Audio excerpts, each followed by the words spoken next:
بسم اللہ الرحمن الرحیم۔ اللہ تبارک و تعالی کے نام سے شروع جو بڑا مہربان اور نہایت رحم کرنے والا ہے۔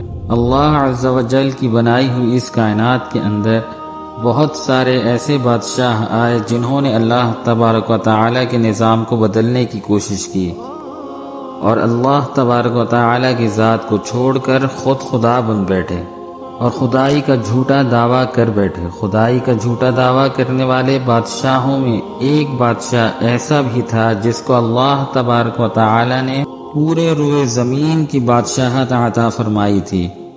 اس کے باوجود اس بادشاہ نے نہ صرف خدائی کا جھوٹا دعویٰ کیا بلکہ یہ اس قدر سرکش اور نافرمان ہو گیا کہ اللہ تبارک و تعالی کی ذات کو جنگ کے لیے للکارنے لگا اور معاذ اللہ اللہ تبارک و تعالی کو جنگ کرنے کے لیے کہنے لگا۔ پیارے دوستو، آج کی اس ویڈیو میں ہم آپ کو بتائیں گے کہ اللہ تبارک و تعالی کو جنگ کے لیے للکارنے والا بدبخت بادشاہ نمرود کون تھا، اور جب اس بدبخت بادشاہ نے اللہ تبارک و تعالی کو جنگ کے لیے للکارا تو پھر اللہ تبارک و تعالی نے کون سی حقیر مخلوق کے ذریعے اس کے ساتھ جنگ کی اور اس بدبخت بادشاہ کو ہلاک کر دیا اور اس پوری دنیا کے لیے عبرت کا نشان بنا دیا۔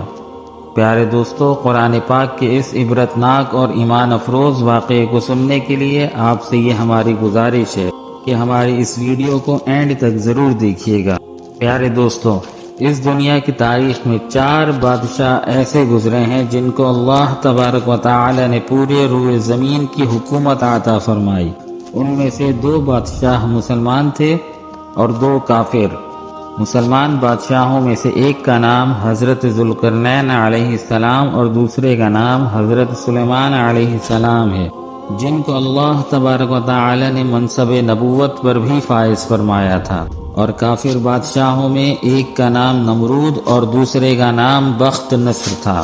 پیارے دوستوں، خدائی کا جھوٹا دعویٰ کرنے والا بادشاہ نمرود شہر بابل کا حاکم تھا۔ اس بادشاہ کا نام نمرود بن کنعان بن قوس بن سام بن نوح تھا۔ پیارے دوستوں، روایت میں آتا ہے کہ اللہ تبارک و تعالی نے نمرود کو پورے روئے زمین پر حکومت عطا فرمائی تھی اور اس بادشاہ نے پورے روئے زمین پر 400 سال تک حکومت کی۔ یہ ایک جابر اور ظالم بادشاہ تھا۔ اس کے دور کے اندر بت پرستی عام تھی۔ لوگ اللہ تبارک و تعالی کی وحدانیت کو چھوڑ کر بتوں کی پوجا کیا کرتے اور نمرود کو اپنا خدا مانتے اور اس کی عبادت کیا کرتے۔ اس نمرودی دور کے اندر بت پرستی اس قدر عام تھی کہ تمام نمرودیوں نے اپنے خداؤں کے طور پر بہت سارے بت بنائے ہوئے تھے جن کی وہ لوگ پوجا کیا کرتے تھے۔ اس کے ساتھ ساتھ نمرود بھی خدا کہلواتا اور لوگوں کو اپنی پوجا کرنے کا حکم دیتا۔ اس قوم کی ہدایت کے لیے اللہ تبارک و تعالی نے اپنے پیارے پیغمبر حضرت ابراہیم علیہ السلام کو مبعوث فرمایا۔ کفر و شرک اور بت پرستی کے اس دور کے اندر حضرت ابراہیم علیہ السلام وہ واحد شخص تھے جو اللہ تبارک و تعالی کی وحدانیت پر ایمان رکھتے تھے اور بتوں کے بجائے اللہ تبارک و تعالی کی عبادت کیا کرتے تھے۔ حضرت ابراہیم علیہ السلام نے جب اس قوم کو اللہ تبارک و تعالی کی ذات کو چھوڑ کر بتوں کی پوجا کرتے ہوئے دیکھا تو حضرت ابراہیم علیہ السلام نے اس قوم کو ہدایت کی طرف بلایا اور بتوں کی پوجا کرنے کے بجائے اللہ تبارک و تعالی کی عبادت کرنے کا حکم دیا۔ حضرت ابراہیم علیہ السلام نے اپنی قوم سے فرمایا کہ اللہ تبارک و تعالی کی ذات ایک ہے اور ہمیں اس کی عبادت کرنی چاہیے، لیکن یہ نمرودی قوم اپنے کفر و شرک سے باز نہ آئی اور اسی طرح بتوں کی پوجا کرتی رہی۔ ایک دن حضرت ابراہیم علیہ السلام نے اس قوم کے جھوٹے خداؤں کو اس قوم کے سامنے جھوٹا ثابت کرنے کا ارادہ کیا اور حضرت ابراہیم علیہ السلام اس مقام پر تشریف لے گئے جہاں ان کے وہ تمام بت پڑے ہوئے تھے جن کی یہ لوگ پوجا کیا کرتے تھے۔ حضرت ابراہیم علیہ السلام جب اس قوم کے بت خانے میں پہنچے تو وہاں ان کے تمام بڑے بڑے بت پڑے ہوئے تھے۔ حضرت ابراہیم علیہ السلام نے ان کے تمام بتوں کو توڑ دیا اور تمام بتوں کو توڑنے کا الزام ان کے بڑے بت پر لگا دیا۔ اس کے بعد جب تمام نمرودی اپنے بت خانے میں واپس آئے تو انہوں نے اپنے بتوں کو ٹوٹا ہوا دیکھا۔ نمرودی قوم اس بات کو اچھی طرح جانتی تھی کہ ہمارے اندر صرف حضرت ابراہیم علیہ السلام ہی وہ واحد شخص ہیں جو بتوں کی خلاف باتیں کیا کرتے ہیں اور بتوں کے بجائے اللہ تبارک و تعالی کی عبادت کرنے کا حکم دیتے ہیں۔ لہٰذا جب نمرودیوں نے اپنے خداؤں کو ٹوٹا ہوا دیکھا تو وہ سمجھ گئے کہ یہ کام حضرت ابراہیم علیہ السلام کا ہے۔ چنانچہ تمام نمرودیوں نے حضرت ابراہیم علیہ السلام سے بدلہ لینے کے لیے حضرت ابراہیم علیہ السلام کو قتل کرنے کا منصوبہ بنا لیا۔ چنانچہ تمام نمرودی نمرود کے دربار میں حاضر ہوئے اور نمرود کو سارا واقعہ سنایا اور نمرود سے حضرت ابراہیم علیہ السلام کو سزا دینے کا کہا۔ اس طرح نمرود نے جب یہ بات سنی تو وہ آگ بگولا ہو گیا اور اس نے ایک مقام پر آگ جلانے کا حکم دیا۔ نمرود نے یہ حکم جاری کیا کہ ایک وسیع میدان کے اندر آگ جلائی جائے اور اس کے اندر حضرت ابراہیم علیہ السلام کو ڈال دیا جائے۔ چنانچہ نمرود کے حکم کے مطابق ایسا ہی کیا گیا۔ دور دراز علاقے سے بہت ساری لکڑیوں کو اکٹھا کیا گیا اور ایک وسیع میدان کے اندر جمع کیا گیا اور ان کے اندر آگ جلا دی گئی۔ حضرت ابراہیم علیہ السلام کو سزا دینے کے لیے جو آگ جلائی گئی تھی وہ اس قدر زیادہ تھی کہ اس کے شعلے آسمانوں کو چھو رہے تھے۔ پیارے دوستوں، جب نمرود کے حکم کے مطابق ایک وسیع میدان کے اندر آگ کو جلا لیا گیا تو اس کے بعد حضرت ابراہیم علیہ السلام کو اس آگ کے اندر ڈال دیا گیا۔ جیسے ہی حضرت ابراہیم علیہ السلام کو اس آگ کے اندر ڈالا گیا تو اللہ تبارک و تعالی نے فوراً آگ کو حکم دیا کہ اے آگ تو حضرت ابراہیم علیہ السلام پر ٹھنڈی اور سلامتی والی ہو جا۔ تو وہ آگ اللہ تبارک و تعالی کے حکم کے مطابق حضرت ابراہیم علیہ السلام پر ٹھنڈی اور سلامتی والی ہو گئی۔ حضرت ابراہیم علیہ السلام ارشاد فرماتے ہیں کہ میں جتنے دن آگ میں رہا اتنے دن میں اللہ تبارک و تعالی کے خاص فضل اور رحمت میں تھا، اور جو سکون اللہ تبارک و تعالی کی طرف سے مجھے آگ کے اندر عطا کیا گیا وہ اس سے پہلے کبھی نہ تھا۔ پیارے دوستوں، کچھ دنوں کے بعد حضرت ابراہیم علیہ السلام اس آگ سے زندہ باہر تشریف لے آئے۔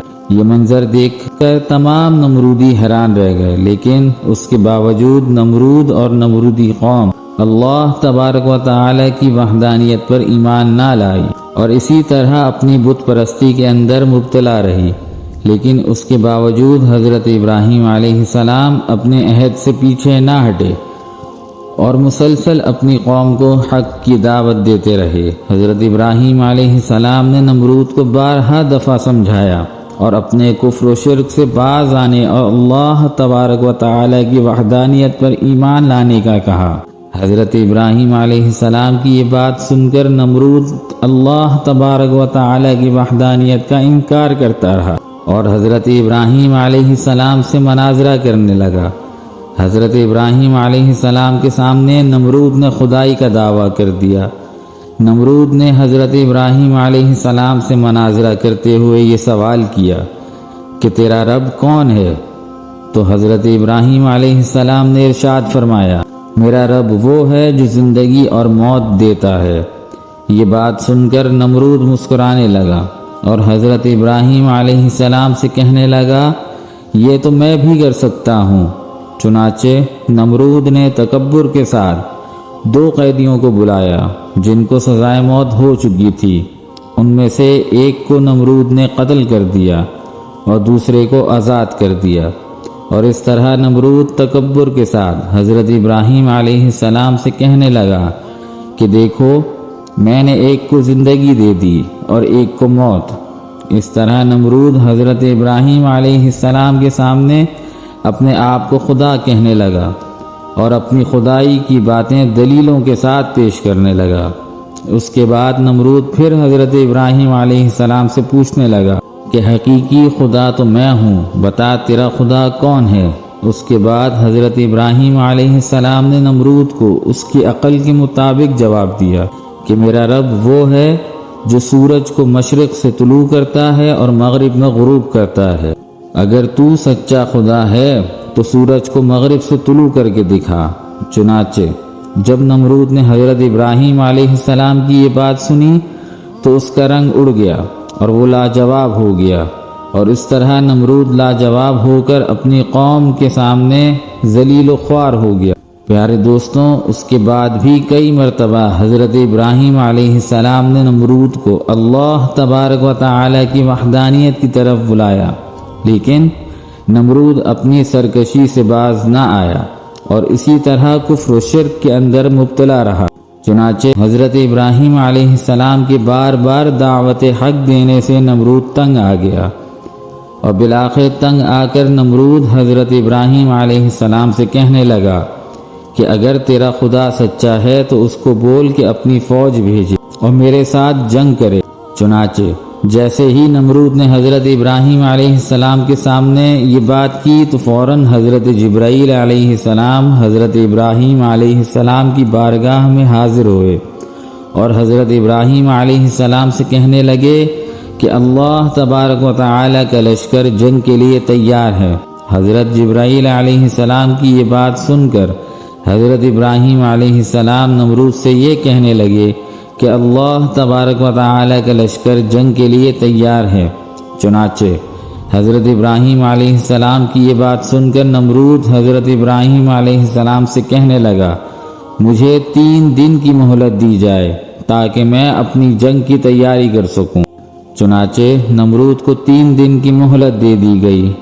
پیارے دوستوں، چونکہ نمرود کی حکومت پوری دنیا پر تھی، ان 3 دنوں کے دوران نمرود نے پوری دنیا کے بڑے بڑے جنگجوؤں کو اکٹھا کیا اور بہت سارے ہتھیاروں کو جنگ کے لیے تیار کیا۔